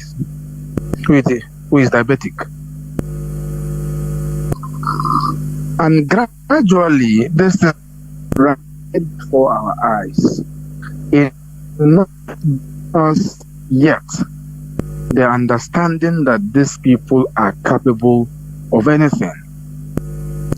We see fast food springing up everywhere. Onye nwete 2 naira, 1,000, 2,000, yaga guru pizza. Cross aukwu. Feel is there now, arrive go because you are eating pizza, which is a junk food. Where it come from? Here is a flex. You get small money, you rush to KFC. You got brew chicken, the chicken that is produced in lab. It's a flex. We're talking about GMO now. That's why I am giving us these examples. GMO has already been with us. We've been eating because the ones that are not GMO so far have been the one that if you eat, they will say you won't be. The one that if you eat, you are a poor man. All the ones, even our baby foods, the naan, the Cerelac, the things that you buy, they are all GMOs. We buy them, we flex about it. You have the guinea corn, you have the millet, you have the corn. You cannot make it to feed your child or yourself. We prefer the already made, the oats that we buy, the oat and the rest of them. Most of them have been made out of GMO. Now, some of those food that are made out of GMO for some time now, just like it was in the past, has been for the rich people. Gradually, they want to now make it available to all of us so that we don't have to go and buy it at the supermarket, so that it can be farmed in our villages, so that those people who were immune to the oil and the big men because they are eating the very local thing they are producing in the villages will now be the one producing their own problem. And we need someone to come and remind us before we now know that we are in danger.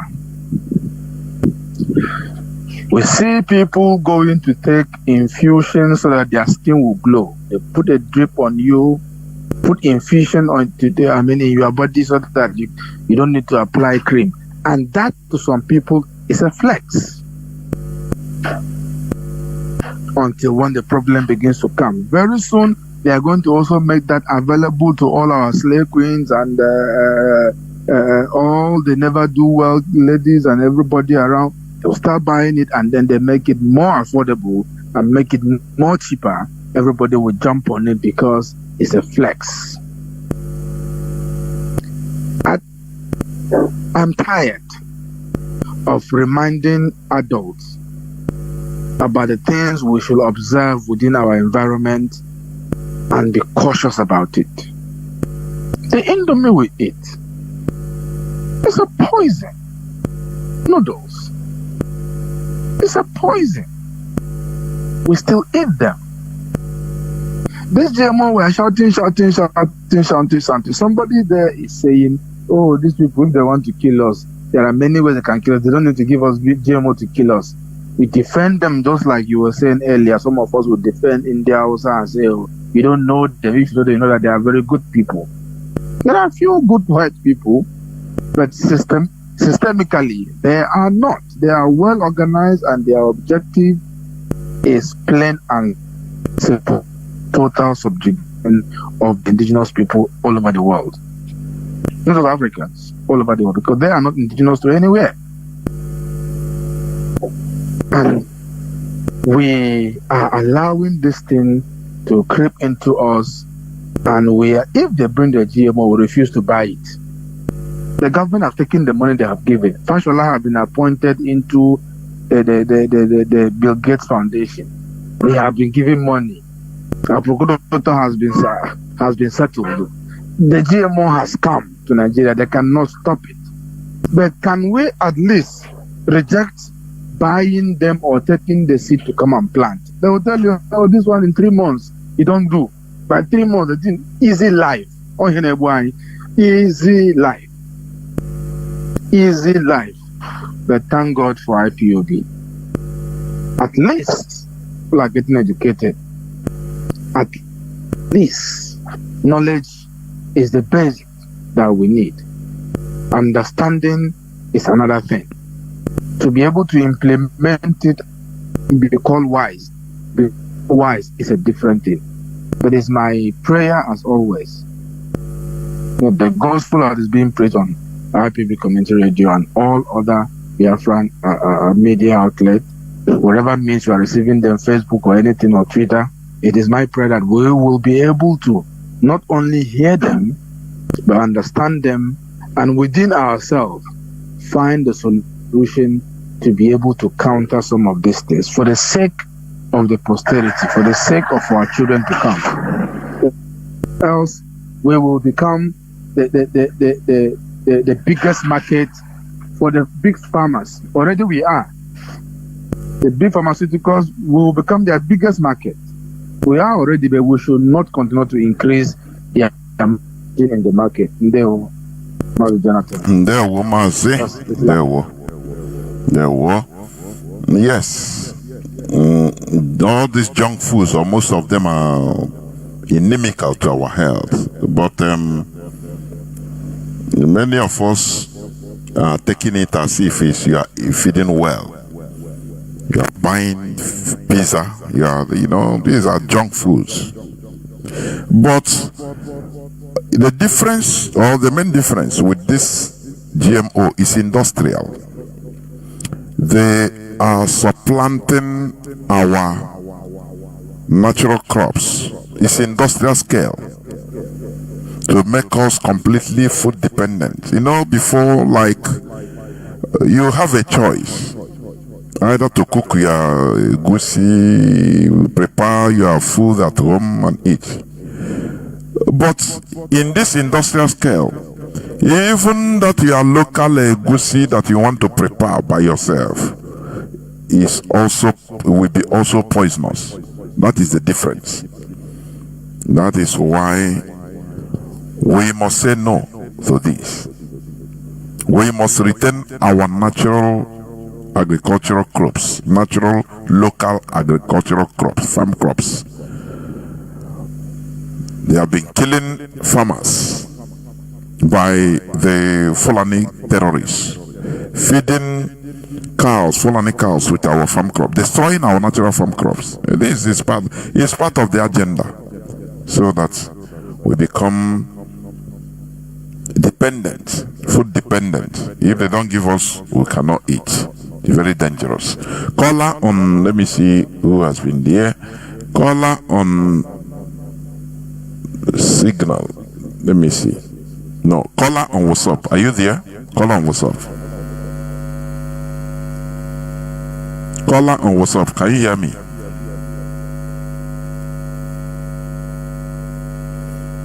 Caller on WhatsApp, are you there, please? Caller on WhatsApp. There. Yeah, my name is Tomsi Eto Izubo. I'm calling from South Africa. I thank you all Radio Biafran broadcasters. We are listening and we are hearing everything going on.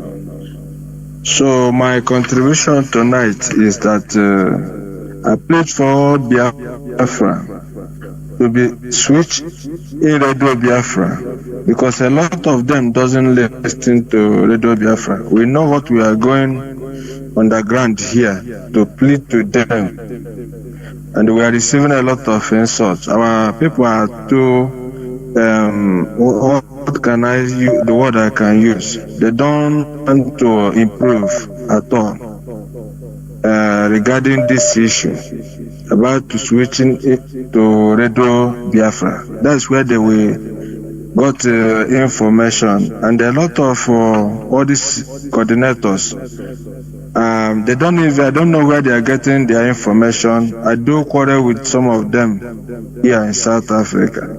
They don't even listen to Radio Biafra, IPOB community radio. So that is a challenge here also. And also we are pleading to those in Nigeria, even Lagos, particularly they are doing party everywhere, but they are not contributing. Not only that, we do plead to them here. Just listen first and know where you are left and right.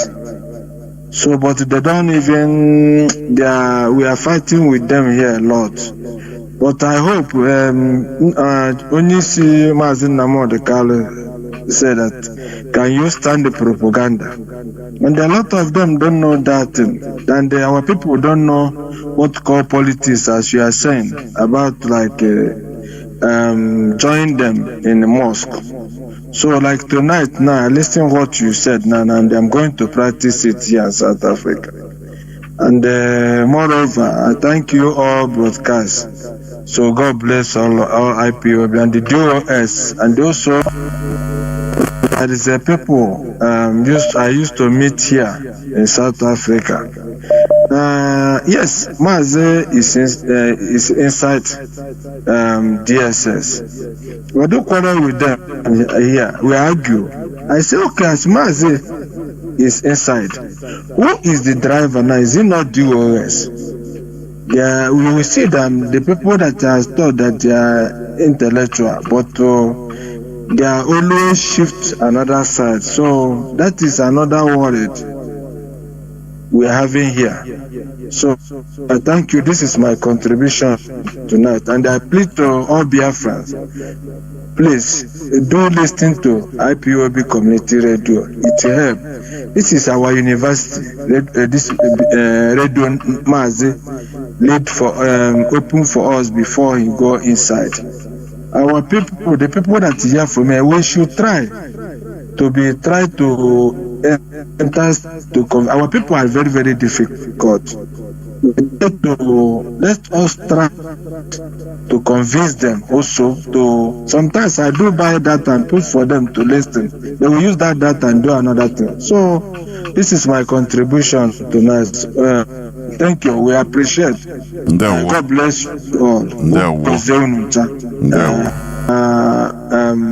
China Sanwaru and Wachineke. A lot of all of you. Thank you. God bless. We are listening. What I have to say tonight. Thank you. Good night. Thank you. Caller on Mazi Onyemuche, please make it brief. Mazi, can you hear me? Please make it brief. You be the last caller, please. Mazi Onyemuche, can you hear me? Mazi, can you hear me? Please make it brief. 2 minutes. You'll be the last caller. Mazi, call on WhatsApp, please. Go on. Can you hear me, sir? The whole world is hearing you. Go on. Can you hear me? Mazi, go on. The whole world is hearing you. Go on. Okay, my question is this: in regards to this cereal food that have been infiltrated in our society here in Biafran, and also in regards to the GMO, take for instance this Indomie thing has eaten deep. So my question on that context is this: people argue down here in Biafran land that yes, we always have this propaganda against Nigeria every time and all that. That's the advice from the doctors and their professors and whatever professionals that they have here. I've advised them to, parboil it and throw away the first water and eat it. It's healthy. That their children cannot do without it.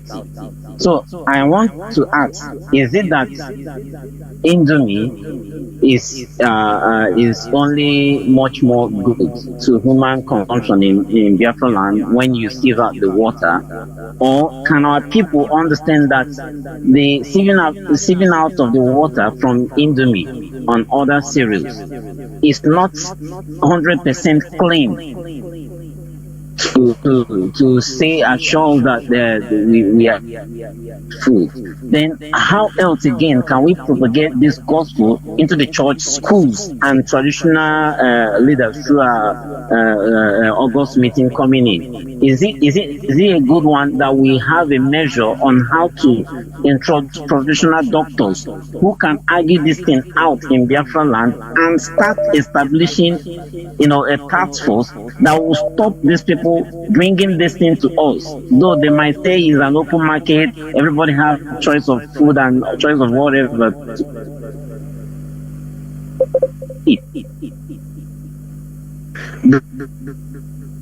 really a problem in the Mazi, your network is not good. I don't hear what you're saying. I don't catch again what you're saying. But let me. They are not ready. They won't give because they have waited long in their ignorance, not seeing Biafra, and they hopefully tell you live there your Biafra tomorrow and all that. But unfortunately to them, when all these things will to reality, you them that they secure as whatever serious or not, because it is a problem here, and it's not about talking to you now. So thank you. Although most of your speeches I didn't catch them, but you are the last caller. Please do not call. This is where I'm going to switch off the phones, please.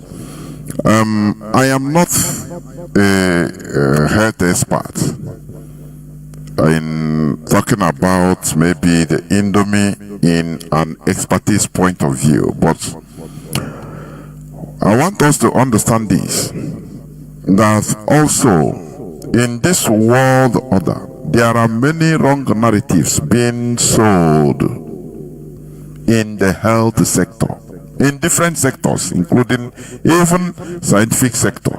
I am telling you, in order to distort, there are lies or mistruths, untrue so-called facts that are being sold to the public through experts. These are being sponsored. These are being sponsored by the world order. One for business, economic reasons, two political reasons, different reasons anyway. There is this report. Let me give example. They say there is this report about this exaggerated cause of is it blood sugar, diabetes, and hypertension. When they tell people not to eat or to reduce eating of salt, mostly salt. And there was a school, I think in Israel. There were some professionals that have been making researches about this for many years. They conducted tests and they found out that what they have been told through the medical experts, doctors, is completely opposite. It's lie. That salt causes hypertension, or consuming of much salt causes hypertension. I am telling you what I heard. I saw from somewhere that the journal, that they made experiments on thousands of people all over the world, and they found out that those that eat even more than required salts per day, that they are more healthy, that they don't even develop hypertension. Now this thing starts making, and these big pharmaceuticals, these big companies, they tried to suppress, intimidate those scientists not to make all those reports available. They started fighting them internally. It's not a small thing. Are you hearing what I'm saying? That to their surprise, the experiments they made proved otherwise. But these are the things that they have been embedded into doctors. They found out that those that consumed much salt, other than even usual, never ever developed hypertension. Because the man that was revealing this said, why is it that, okay, if you have hypertension, now the first thing in the hospital to be done to you is to give you drip. And drip contains salt, not just a mixture of sugar and salt. Table salt.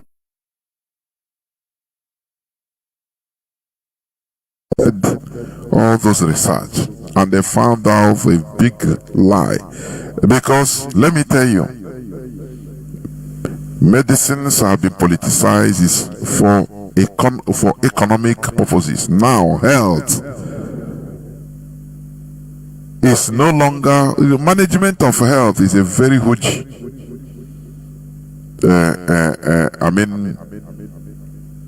huge factory. Let me put it like that. That is why all these things. So according to what my brother asked, I cannot tell you this, but there are things I caution even myself and my family not to even test it as a human being.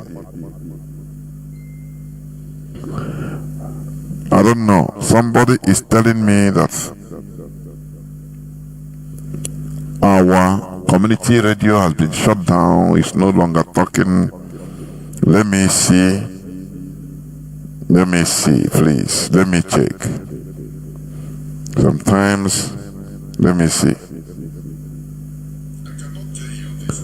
I don't know. Somebody that is, please, before you write me, telling me the situation of the broadcast, check your system. Sometimes either your zone, your system is having problem, but you want to use it, you don't cross-check, you want to use it thinking that it is from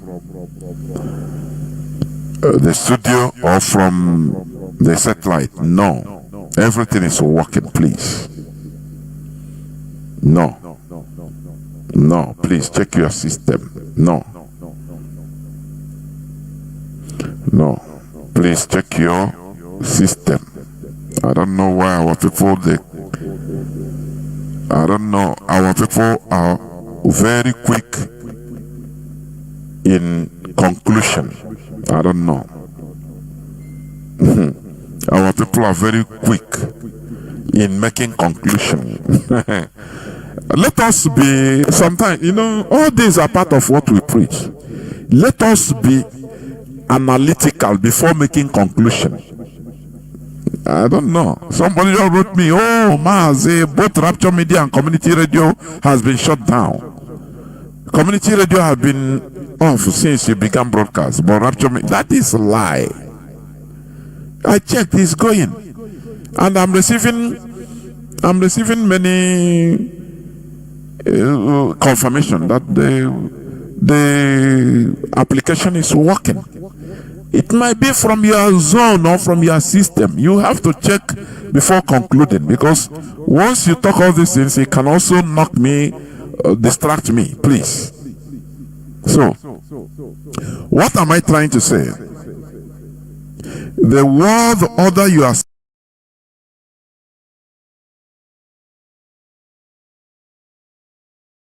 seeing is a fleece. So, what am I trying to say? The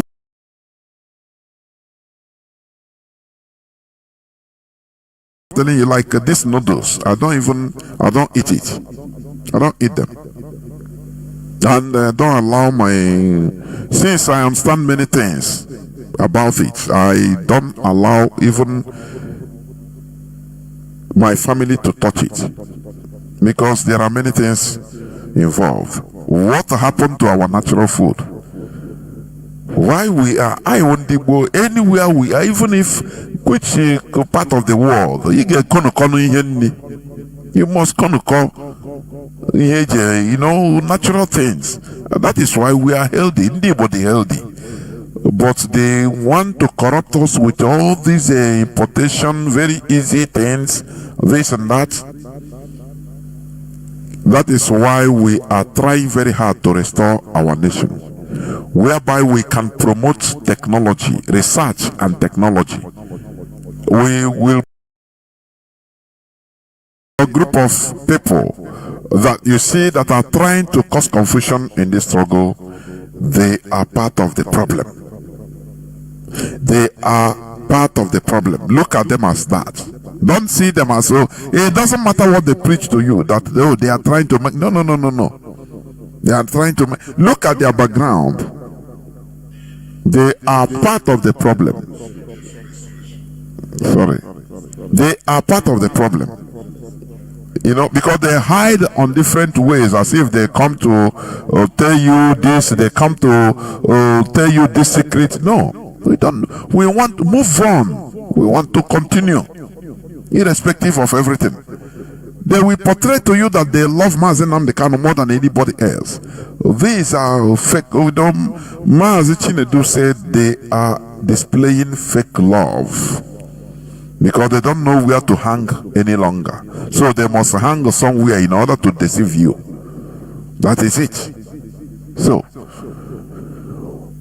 what is happening in Nigeria, if we don't get out of Nigeria, because Nigeria belongs to Britain.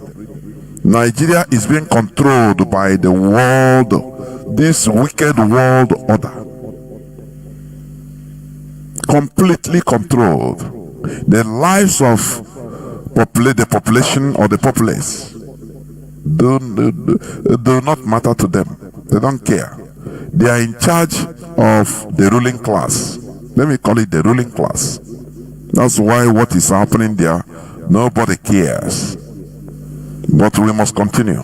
We want to extricate ourselves, and we are doing the right thing to remove ourselves from that zoological primitive jungle republic called Nigeria, so that we develop our own land, we develop ourselves, our land, and earn our respect in this world body.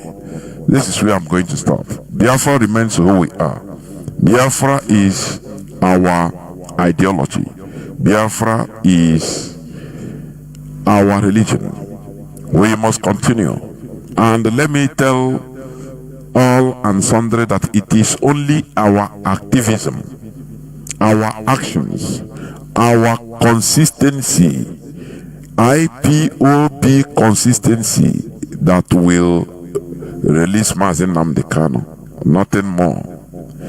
If you think that it is the Nigerian Igbo politicians that will negotiate and release Mazi Nnamdi Kanu, know that they will negotiate at the expense of our struggle. No that and no peace.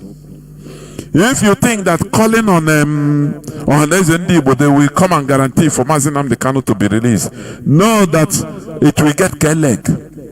They will give conditions, even secret conditions, for him to be released and handed over to them, which means destruction of IPOB. That is where it is heading to.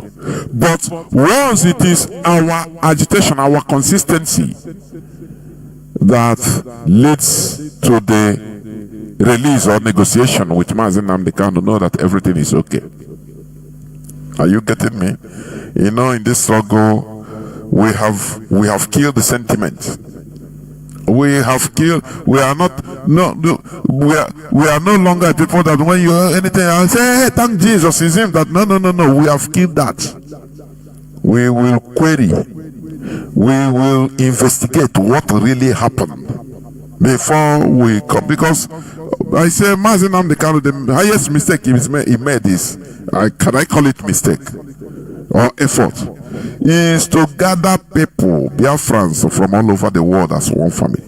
Both the good, the bad, the ugly, the eagle eye, the poisonous snake, the big lions, the very trickish tortoise, the intellectuals, all gather us as one family. No. That is where somebody said Mazi Nnamdi Kanu build what is bigger than him, and he said no lesser truth. It is a fact. That is why we must continue in whatever we are doing to make sure that we are focused on Biafra restoration. Thank you for listening. From me, Mazi Jonathan Chinedu, from here, it is simply good evening.